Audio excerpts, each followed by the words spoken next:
ሰላም ሰላም እንደምን አላችሁ የዩቲዩብ ቻናላችን ቤተሰቦች። እንግዲህ ከሰሞኑ በኮሜዲያን እሸቱና በባምቢ መካከል ያለውን ሰጣ ገባ ታውቃላችሁ። እሷ ደግሞ በላይቭ ላይ በጣም ቁጣ የተሞላበት መልስ ሰጥታለች ማለት ነው። ነገሩ ከንግግር እያለፈ ወደ ጠብና ወደ ሌላ ግጭት ውስጥ እያመራ ይመስለኛል ያለው። እስኪ እሷ ለኮሜዲያን እሸቱ የሰጠችውን መልስ እንስማና ከዛ ቀጥሎ ደግሞ እኔ ያዘጋጀኋት አጭር ጽሁፍ አለች በግጥም መልክ የተዘጋጀች ለሷም የሚሆኑ ብትችሉ ሸር እያደረጋችሁ ለሁለቱም አድርሱልኝ። እስኪ መጀመሪያ ግን የሰጠችውን መልስ አዳምጠን ከዛ በኋላ ወደ እኔ ቪዲዮ እንሄዳለን ማለት ነው። ቻናሉን ሰብስክራይብ፣ ቪዲዮውን ላይክ እያደረጋችሁ ከኛ ጋር ቆዩ።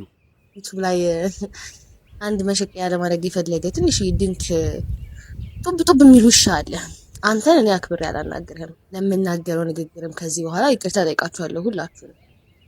ግን የመጣው አየክ አሁን መተህ ነፍሴን ብትወስድብኝ ምንም የማይመስለኝ በቤተሰቦቼ ነው የመጣው። በእናቴ በአባቴ ነው የመጣው። በብቸኛ ሴት ልጃቸው እነሱን ለመናገር ነው የሄድከው። ይሄ ሁሉ ምክር ቢሆን ደግሞ ይሄው መቤቴ ምስክሬ ምንም አይመስለኝም ነበር።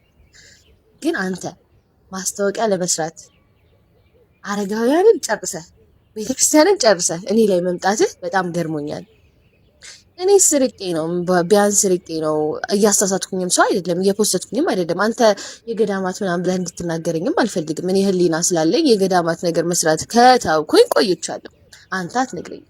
ይልቅ አንተ ግን መስራት ማቆም አለብህ ብዬ አስባለሁ። ባለወይ ቤተሰብ የለሽም ወልድ ስድ ያሳደገሽ ምናምን ያልከው አያት ገበና ማርያም ነው ቤቴ፣ አንተ ሰፈር ማለት ነው። ቤተሰቦቼ እግራቸውን ጉልበታቸውን እየሳምክ ነው የምታልፈው። አሁን ገንዘብ በዛብህና አናት ጢምቢራ ስለዞረ ረሳሃቸው መሰለኝ ትንሽ እንጂ ቀን በቀን እየሳምካቸው ወንድሜን ሁላ ዩቲዩብ ላይ ወስደህ ስለ ፖለቲካ አስወርተህ በልጅ እድሜው በጣም እምጠላህ ነው ከዛ ጊዜ ጀምሮ አንተን። ከዛ ግን ልክ ወደ ቤተክርስቲያን መምጣት ስጀምር እውነተኛ ማንነትህን እየነገሩኝ ሲመጡ አንተ አምላክህ ገንዘብ መሆኑን ስለማቅ መተህ እኔን ለመናገር መውጣት ያሰፍረኛል። ምኑ እንዳናደደ አልገባኝም። ባለሀብት ነው የመቸኝ ስላልኩኝ እና እኔ እኮ በጣም ጥሩ ደረጃ ላይ ያለውኝ ሴት ነኝ። ኦፍኮርስ የተሻለ ሰው ነው የምፈልገው። ኦፍኮርስ ባለሀብት ነው የምፈልገው። መብት አይደል እንዴ?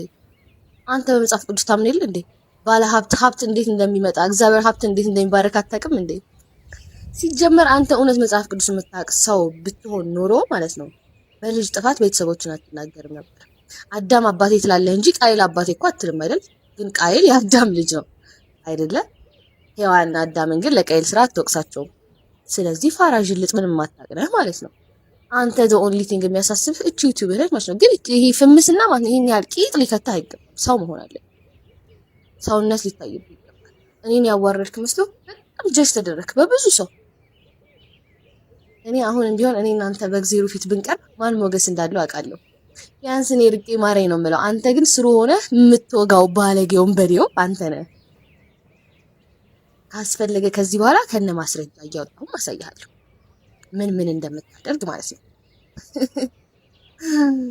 ለየትኛውም ፈጣሪም ቤተክርስቲያንም አስተሳሰብ ለዩቲዩብ እንዴት እንደምትሸቃቀል አሳያለሁ። አየክ አይኔን ነካኸኝ፣ ቤተሰቦቼን ነካኸኝ። እዚህ ጋር አውርቼ የሚጨርሰውም ነገር አይደለም። በቅርብ እንገናኛለን ቃል እገባልሃለሁ።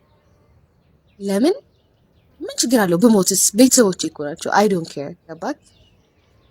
የኔም ቤተሰቦች ያለ ልጅ ያንተም ልጅ ያለ አባት ይቀራታል በዚህ ንግግር። አለበለዚያ ይቅርታ ጠይቀህ ቪዲዮውን ታጠፋታለህ። አሁንም ቢሆን ሐሳቤን አልቀየርኩም። ባዮ ላይ ብትሄዱ የምፈልገው ባለሀብት ወንድ እንደሆነ አስቀምጫለሁ። መብቴ ነው። ማንም አይከለክልም። እግዚአብሔርም እንደዚህ ፈለግሽ ብላ አቅሰኝም።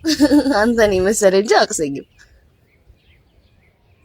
አንተ በጣም ማስመሰልህን ማለቅለቅህን ትተህ ማለት ነው መጽሐፍህን ገልጠህ ማንበብ ያለብህ ሰዓት ይመስለኛል።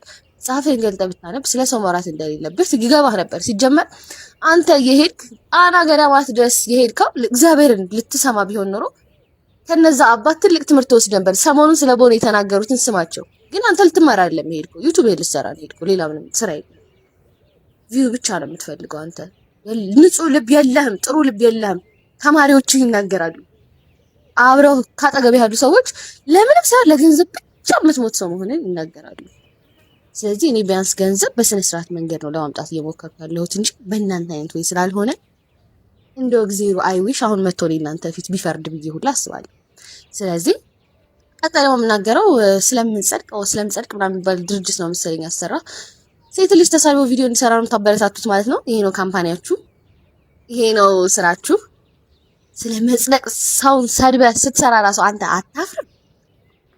እንደተከታተላችሁት እኔ ራሱ ሌላ ውስጥ እየገባሁ ነው ያዳመጥኩትና ግላዊ ነገር እየተመዘዙ ነው በመጡ ቁጥር ግላዊ ጥላቻ እየሆነ ነው የሚመጣው። እንዲህ እንዲሆን ሳይሆን በጽሁፍ ላይ አስቀምጨዋለሁ በግጥሙ ላይ። እስኪ እዛ ላይ ያለውን ነገር ሁላችንም የምናዳምጠው። እባካችሁ ግን ሸር አድርጋችሁ ለሁሉም አድርሱልኝ። ቪዲዮውንም ላይክ አድርጉ። ላይክ ስታደርጉት ብዙ ሰዎች ይከታተሉታል። እስኪ አሁን እኔ ያዘጋጀኋት አንዲት ጽሁፍ አለች። እሷን እስከ መጨረሻው እንከታተላትና ተመልሰን እንገናኝ።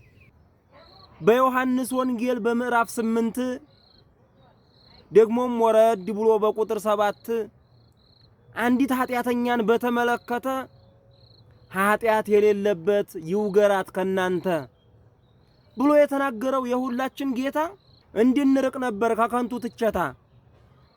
ያንተስ ኃጢአት ብዬ እሸን እንዳልወቅሰው ኃጢአቱን አግዝፎ ራሱን አሳነሰው። ልበልጥ እችላለሁ ብሎ ተነፈሰው። እህታችን ደግሞ ብንል ኃጢአተኛ ለገዳሙ ደርሳ ተሽላለች ከኛ። ምን ብዬ ልናገር የቱን ልተንፍሰው በንግግሮቼ እንዳላጠፋ ሰው።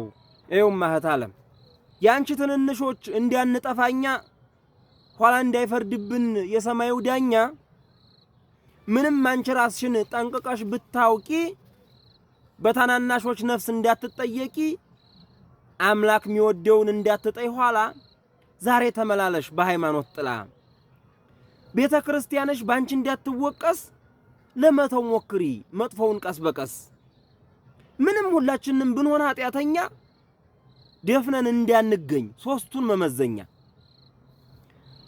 ሐልዮ በማሰብ ነቢብ በመናገር በገቢር በመስራት እንዳይከፋ እግዚአብሔር ደግሞ ሌላም አለው የሚተነተንበት በማሰብ ማሳሰብ መናገር ማናገር በመስራት ማሰራት ሃይማኖት መለወጥ ነገ የሚመጣው ዛሬ ላይ ራስን ስለማንገዛ ነው።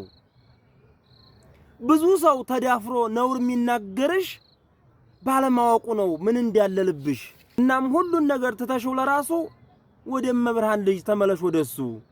በምን ልኑር ብለሽ ብትጠይቅኝ እኔን ማያልፈው ዓለም ላይ ወሩሬው ነው አይኔን። 70-80 ዓመት የዚህ ዓለም ጣዕም ከዘላለም ሕይወት በፍጹም አይበልጥም። እናም የሰውን ንግግር ትተሽው የዳሩን ከቤተክርስቲያን አንጻር ተረጂው ነገሩን። እናንተም ሰሚዎች መጽሐፍ ጠቃሾች ነቃፊም ደጋፊም ወገን መላላሾች ያቺ በወንጌል ላይ ጌታ ያበረላት ኃጢአትሽ ተፋቀ ብሎ የነገራት ዳግመኛ እንዳትበድይ ያላትን ረስታ ሐውልቱን አቀረች በዕለተ ዓርብ ስታ። ንጹህ ሰው ይውገራት ቃሉ የሚጠቀሰው ወዲያው ተጸጽቶ ለሚመለስ ሰው ነው። ጭራሽ ይባስ ብሎ በኃጢአት ለሚጓዝ ይህ አይሆንምና ይቅር የጥቅስ ጓዝ። እኛም ተደፋፍረን በሰው ላይ ባንፈርድም የእግዚአብሔርን ሚዛን ፈጽሞ አንክድም እንጂ ከሚስተውና ከሚያስተው ብዛት ሁሌም ከፍና ዝቅ ደረጃ አለው ኃጢአት። እንግዲህ እንደዚህ ነው ያቺ ሴት ጌታችን ኃጢአት የሌለበት ይውገራት ያላት ሴት መጨረሻ ላይ ደግሞ ሁለተኛ እንዳትበድይ ያላት ሴት እንዲህ ብላ ሞታለች ማለት ነው። ድንጋይ ሆና ቀርታለች ማለት ነው። ያ ማለት ተቀስፋ ማለት ነው። ድንጋይ ሆና ደርቃ ቀርታለች ባለችበት። ለምን ተመልሳ ወደ ኃጢአቷ በመግባቷ። ይሄን ጥቅስ የምንጠቅሰው ኃጢአቱን ላቆመ ሰው ነው ወይም ኃጢአቱን ለሚያቆም ሰው ነው። ለመቀጠል እንዲመቸኝ ነው እንዲመጥቀስ ያለብኝ በፍጹም አይደለም። ስለዚህ በዚህ መልክ ነው ያለው ሁኔታ። እንግዲህ የዩቲዩብ ቻናሉን ሰብስክራይብ፣ ቪዲዮውን ላይክ አድርጉ። እንደተለመደው አብራችሁን ስለነበራችሁ ከልብ እናመሰግናለን። ቀጣይ በሌላ ቪዲዮ እስከምንገናኝ መልካም ጊዜ